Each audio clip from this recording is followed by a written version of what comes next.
we just wanted to live a normal life. But, you know, sometimes there's cool shit that happens, like car chases and, you know, stuff like that. So, you know, you give those stories. But, you know, as I got into homicide, you know, later on, I would come home and, you know, talk about what happened during the day or this particular investigation, but kind of a watered down version. But what being a cop, and especially being a homicide detective, really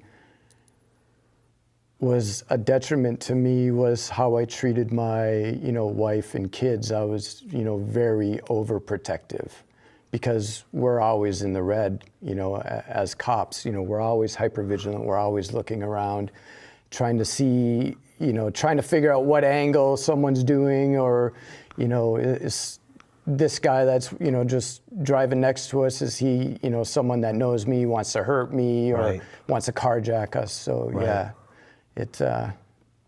So then mentally from that incident on the roof, when you almost, I mean, you almost died. You could have almost yeah. died.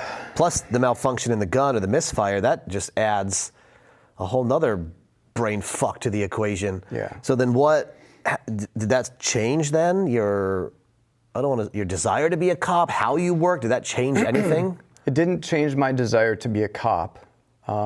It changed how I did things. And you know, one of the hot button, you know, issues today or hot topics is, you know, de-escalation, right? And you think of de-escalation like a light switch dimmer. So you have a dimmer. De-escalation of force. Yeah. So you have a dimmer, and, you know, you can turn it up and you can just as easily turn it back down. You can make it as bright as you want or as dark as you want. So, and you know, I mean, obviously this has been a hot topic, like you just said, for many years. So de-escalation of force, you're talking like, hey, I'm a police officer, here's a suspect or whatever, I'm gonna match their level of intensity? Or what, is that? So if they up their level of intensity, or you up then yours. you're up yours. Yeah. And is this taught now, or has it been taught? Oh yeah, it's always been taught. But what happens after traumatic incidents like that, some of us lose that ability to turn up and turn down. You're either on or off. It becomes a light switch, a regular light switch, where you're on or it's off. And when you're on, it's very, very difficult to go off. And I started noticing these differences in my behaviors, my mannerisms, and the way I approached work. I was fucking terrified. I did not want to have that situation happen to me again. So my brain, in order to prevent me from being in a situation like that, was to always just be up here. Now you can talk about that now. Did you realize that back then that was happening? I did. Really? And I brought it to the attention of the department. I said, hey, something's fucked up. I'm fucked up from this situation. Wow. I need help. What'd they say? They said, okay. Huh. And they sent me to an independent medical examiner, and I was diagnosed at that time with an adjustment disorder with anxiety and depression. Did your constant on ever, I don't want to say get you in trouble, but cloud your judgment maybe at all? Or were you could see my discipline history, which was 0 prior to that shooting incident, escalate slowly. And it wasn't that I was out beating people up or I wasn't violating people's rights. I was more than anything else, it was verbally. You know, I was very short. I got very angry quickly. You know, if someone tried, you know, said I did something that I didn't do, I would just fly off the handle. But I didn't become a bad cop. It was just a behavior change. I get it. Because I was afraid of being in that position again, and I was going to do everything that I could legally and, you know, professionally to prevent that from happening. Sometimes it's very easy, and I'm going to get way off topic here. I mean, just something that came to mind. Sometimes it's easy for people to judge, but when you're put in a situation every day that you may or may not go home, It's a little bit different. Stakes are a little bit higher when it's you in that situation. Yeah, I am by no stretch of the imagination making any excuses, for the things I said that, got me, very minor discipline. I never, up until, this time, never been reprimanded or anything like that. But yeah, it's a fact of police work. You change. Oh, for sure. Did it ever have an effect on your home life at all? Oh yeah, yeah. I'm an alcoholic.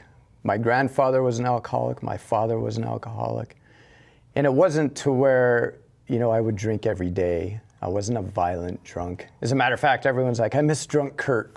Drunk Kurt, was the best. So I was a happy, drunk. But when the weekend came, it was, I would drink the whole weekend. I didn't have a governor, right? I didn't have that dimmer switch. That's a very common theme. Not only affects, work, it affects personal stuff. And it almost cost me my marriage. Which is one of the reasons I got out of the Army, right? Because I didn't want to have that shit happen. Wow, yeah, funny. But my wife, she's the most beautiful person in the world. And I don't mean, yes, she is physically attractive. I love her. But she has a beautiful mind, and she is so strong and fearless. I know she has fear inside, but she doesn't let it show. And she is, my champion. And I didn't want to lose that. I didn't want to lose my kids. So I quit drinking 10 years ago. Wow. On my own. Wow. I'm sitting on the shitter, right? That's where guys do most of their good work, ideas. And I Googled how to quit drinking without Alcoholics Anonymous. Really? Because I didn't want anyone to know that I had this problem. I wanted to be able to do it on my own. I found an article, and it was just like Nancy and Ronald Reagan back in the 80s. Just say no. Whenever you think about it, just say no. And that's what I did. And I haven't had a drink in 10 years. I'm going to try to have one or two and then call it. I mean, you can't do that half-ass. It's like cold turkey. I had one last hurrah in Vegas. And you knew in your mind, this is my last. That was it. I am coming here to drink, and this is my last. That was the purpose we went out there. Did the when you stopped drinking, did that have other impacts in life? And I'm sure it did from the mental health standpoint. Then showing up, did it change anything with the dimmer? Were you better as a cop? No, because it never crossed the line of affecting my job. Got it. I wasn't that. And there are plenty of fucking cops out there that have drug and alcohol problems and it affects their work. And it didn't do it. That wasn't my issue. It made me a better person, but I was still dealing with all this stuff up here. So I know running has helped you a lot.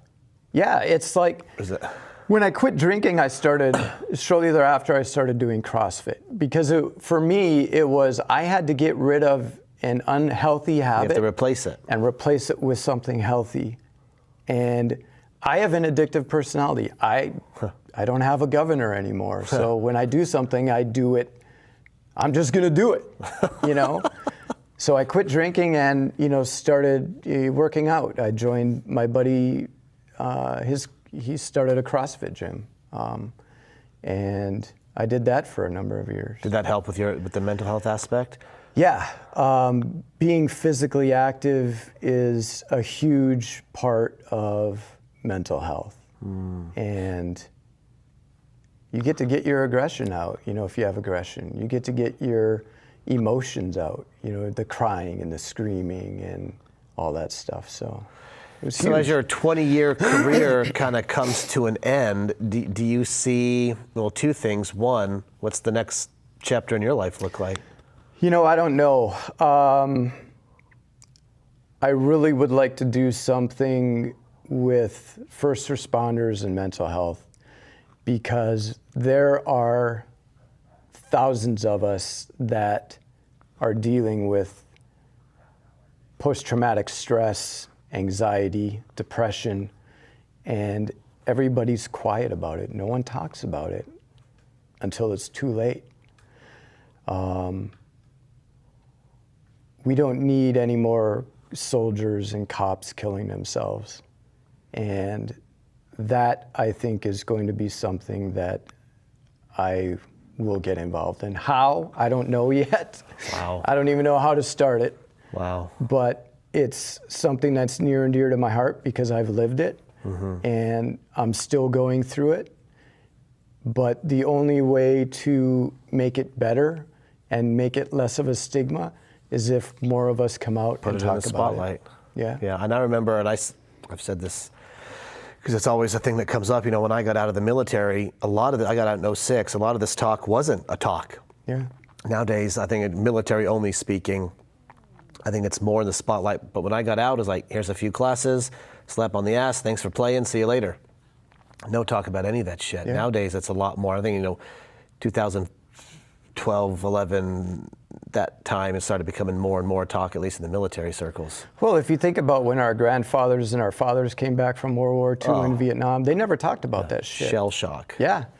Shell shock, whatever name you want to give it, but they never even talked about it. Right. To anybody, to their family even. Right. But when you guys, veterans from your generation and your era started coming back and using social media to discuss those issues, writing books, selling T-shirts, having a podcast. Once those stories started getting out, that made me realize that, wow, it's okay to talk about this shit, because them telling their stories made me feel better. So I know me telling my stories is going to help somebody else. Wow. What advice would you give a new cop going into the force, to the law enforcement community today? Because it's not, like you said, when you, in 2000 or 9/11, it was a good time to be a cop, and we don't got to get into all the political stuff now, but I hear a lot of talk in the community like it's not a good time to be a cop. It's not a good time to be a cop. The best thing that I could tell them is stick with your morals. Treat everybody, it's old, man. Treat everybody like you'd like to be treated. Just because you have this badge on doesn't make you a superhero. You have to get out in the communities and you have to talk to the community members, because that's who you're there to serve. Yeah. And they will be there for you. They'll be there to protect you. If shit goes down into a neighborhood where you already have a relationship with a lot of those folks, they'll help you. They will. But yeah, just be true to yourself and treat people good. Administrators are going to administer. They're just like generals, like with the shit that was going on recently in Afghanistan. They all have different priorities. Your priority is to make it home safe and make it back to your family. And one of the main things that you can do to help that to happen is to make friends with the community that you're serving. That makes total sense. Look, man, I very much appreciate you coming on the show, giving us your thoughts. I know a lot of people are going to hear this, and just your story alone, if people can hear what you went through, how you overcame it, how you had to wake up every day and just go through that, face it. I think that dimmer analogy is awesome, man. I can personally relate to that. When I got out of the Army, it was on. It took many years to even start dimming down. So I get it. A lot of people can get it. Very much appreciate you coming on today. Absolutely. Thank you. Thank you.